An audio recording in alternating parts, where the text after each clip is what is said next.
Hello, YouTube, and welcome to another episode of Buckeye Brandon's Bushcraft and Outdoors. Uh, Story time today. Just came out of the woods. The kid and the other half are sleeping, so I figured that I would give you a little bit of a story. And it's a good one. Okay, let's start out. I used to work before I got into the chemistry field. Um, a little bit of a background. I used to work in the fruit industry. Uh, in my neck of the woods, it's seasonal, and I was a fruit harvester, mainly apples, but I've done everything from blueberries to plums to apples to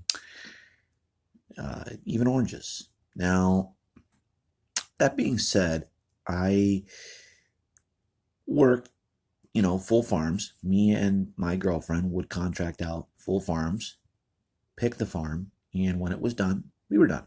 Okay. Enough said about that. So we're on this farm uh, one night, and this farm is in rural Ohio. Okay. And it's rural northern Ohio, and in a place called Sheffield. Okay. And it's a very popular orchard in Sheffield, the only orchard in Sheffield. People come from out of state to visit this orchard to have cider slushies. They have a bakery. They do homemade apple donuts, homemade apple torts, pies, all sorts of goodies. Anyhow, we were the harvesters for this orchard. So, for the pick season, crate after crate, apple after apple, we would harvest the fruit. Okay. Now, something needs to be understood. When you have an undertaking of this magnitude, um, it takes a long time. And sometimes you're out there from, 9 a.m. to 2 a.m. the next morning. It just depends. I mean, we got paid. We didn't get paid hourly. We got paid contractually through piece rate. We got $20 a crate. So with that $20 a crate, if we could pick, 8 crates a day each, and these are big produce crates, the kind that you see when you go to Walmart or one of the supermarkets that you can stand in. These are huge crates. So $20 per crate isn't very much. Anyhow, we would pick about 8 crates a day. That's about $200 a day each. It's not super, but, we were far from impoverished. Plus, we had our regular jobs to go to. So anyhow, um, we would do that on the side, and we're out there one evening, and we decide, hey, let's make a lot of money today. Let's really do it. Let's push the envelope. So me and my other half, Jill, we go and we stay into the nighttime. 10 o'clock rolls around, we don't go home. 11 o'clock rolls around, we don't go home. 2 a.m. rolls around, we don't go home. About 3 in the morning rolls around, and my girlfriend, Jill, told me, my other half says, I'm tired. I'm tired and I want to go home. And I said, let's wrap it up. Let's wrap it up. I'm beat, tired, I'm half dead. Let's go home. We'll pick one more tree, finish off this crate, and we'll go home. So, the need for greed. Had to pick that last tree, didn't we? Yeah. Uh, we're on the section of the orchard where they grew Pink Lady apples, and we were on the wood line. Sun's down, and we had headlamps to pick with. I believe they were of the Through Night brand headlamp. So they were pretty bright. I believe 500 lumens each. So she's on one side of the tree and I'm on the other. We're on the last row of apples before the wood line, the last row of trees before the wood line. And we're picking away and we're, putting the apples in our pick bags, and emptying our pick bags into the pick bin, as we did every night. Okay. At one point, my girlfriend says, Brandon, did you hear that? And me, busy worker bee.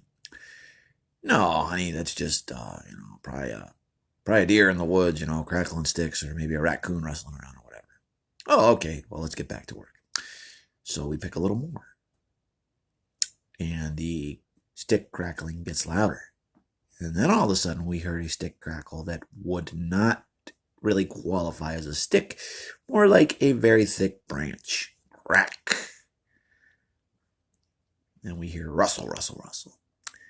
So I'm thinking, okay, maybe it's a couple raccoons, honey. A couple raccoons, no big deal. Let's finish picking this tree. So we get the tree picked, and we're headed over to empty our pick bins into the pick bags into the pick bin. Okay, so we empty the pick bags into the pick bin, and upon I don't know if you've ever seen those. Some of them you have to bend over to empty your pick bag. We're bent over emptying our pick bags into the pick bin, and we come back up. Okay, well, upon standing up, I heard the most blood-chilling roar or growl or whatever the hell kind of wild animal noise that it was.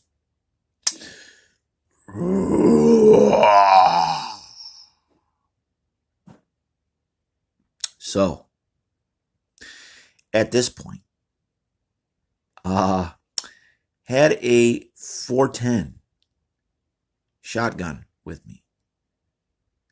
Problem? It was a single shot. So I had one 410 shell available in the gun and about 3 in my pocket. Hear it again. And it just so happens, earlier that week, the only thing that I could have thought that it was that earlier that week I was in another section of the orchard picking, and across the road we saw a brown bear meander into the woods with his little fat self. Not the biggest of bears, but you see there's a problem. A lot of times, and I don't know, I'm not super nature man. I do know some, but I don't know everything. A lot of times when you have smaller bears, you also have a bigger bear somewhere near. That time I just let him meander off into the woods. Oh, my other half's home. So anyway, what had happened was we were, excuse the lighting, this isn't the best video. You're going to go dark for a second while I let her in. Anyhow, excuse the lighting. We meander off into, the bear meanders off into the woods. Anyhow, back to the story. We're both in the dark with our pick bins. We empty the pick bin into the main bin, and we come and stand straight up. At that point, we heard 2 roars. Upon the second roar. Now, I don't know if you can tell, but by the camera, my complexion is somewhat brown. Okay? I turned bone-chilling white. And I'll tell you what, you saw a brown stripe race for the automobile as quickly as possible. Zoom! I got the hell out of there before I ever knew what it was. And this is the thing with this story, okay?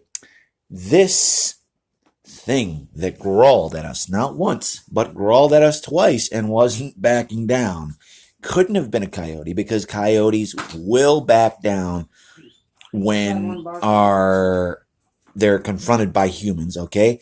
There was no howling, no barking, no nothing. Whatever the hell roared at us in the woods that day was either a bear or some type, and this is no shit, and I honestly believe this, some type of government project gone wrong. Okay, and a lot of people, you can think and say what you want, man. The government does all sorts of shit behind our backs that we don't know about. In Latin American countries, you have the story of the chupacabra. When that story first came out, I was watching the Discovery Channel. And the Discovery had put out a documentary. They went straight to Puerto Rico and started interviewing the mountain farmers that lived around the area. And these mountain farmers, they're old men who once in a while might have a sip of whiskey here and there. They're not, crazed teenagers on some whacked out drug. They're just not. They're old farmers that live a very honest life. They don't have a reason to sit there and lie, and let alone the way they set up that program for the Discovery Channel. They interviewed them separately, and a lot of the stories matched. So, that being said, I do believe that, our beloved government messes around with a lot of stuff we don't know about. Um, you know, uh, I don't know what the hell was in the woods that day, but let me tell you what. I've listened to a lot of calls. I've listened to pre-recorded predator calls, pre-recorded prey calls, pre-recorded animal calls out the wazoo. And let me tell you what. I've listened to some natural, some man-made. I've never heard a roar like this. And it did it twice. Whatever the hell it was fixing on having us for lunch. So the next time you're out in the woods, pack heat. Bring your gun with you. Strap it to your hip if you have a pistol. If not, strap your rifle to your back. But by all means, when you're out there bushcrafting, when you're out there hunting, when you're out there in that old farm pond in the woods fishing, bring your firearm with you. Because I'll tell you what, at least when it comes to Sheffield, Ohio,